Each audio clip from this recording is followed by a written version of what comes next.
Hi there, my name is Ian and welcome to my YouTube channel. So, on September 26th, 2025, Sony/Inside Out Records will release a new live album and video from Beat, subtitled Neon Heat Disease, live in Los Angeles.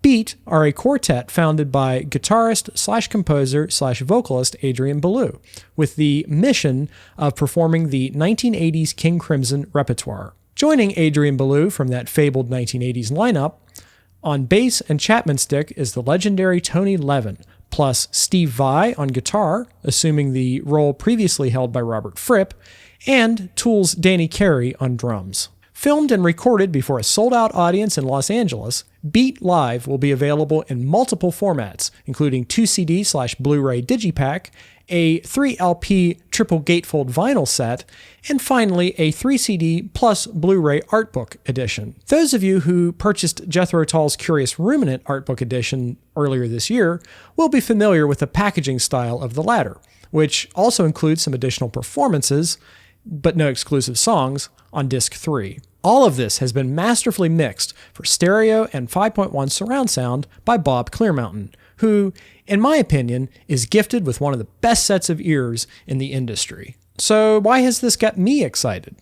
Well, the 1980s King Crimson albums, Discipline, Beat, and Three of a Perfect Pair, encapsulate my favorite era of the band.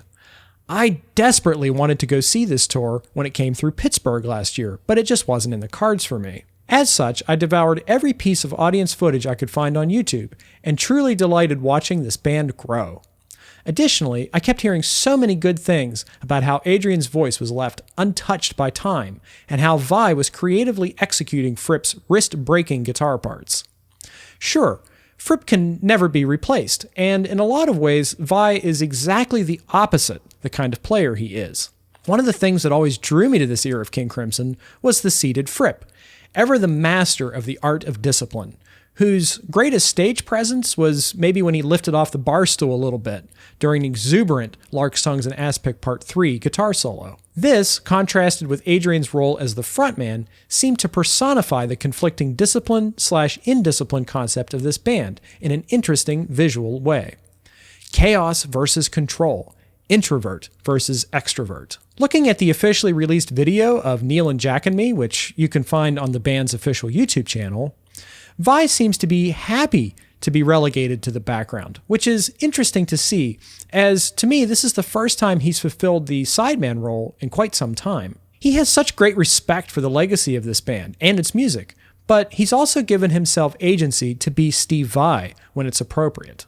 It will never be the same as Robert Fripp. However, I don't really know of anybody else who could fulfill that role, except for maybe Mike Keneally. So as I miss seeing this tour, picking this release up is an absolute no-brainer for me, and I just can't wait to get it in my hands. I decided to pre-order the 2CD/Blu-ray edition, and I do intend to review it for this channel. Should you like to see my review this fall, the best way to keep tabs is by subscribing to the channel. You can also leave me a comment on this video. Will you be picking it up? Did you get to see this band? I'd love to get a dialogue going from eager fans and concert goers. In the meantime, that's it for me. So long for now, and I'll be seeing you real soon. Bye-bye.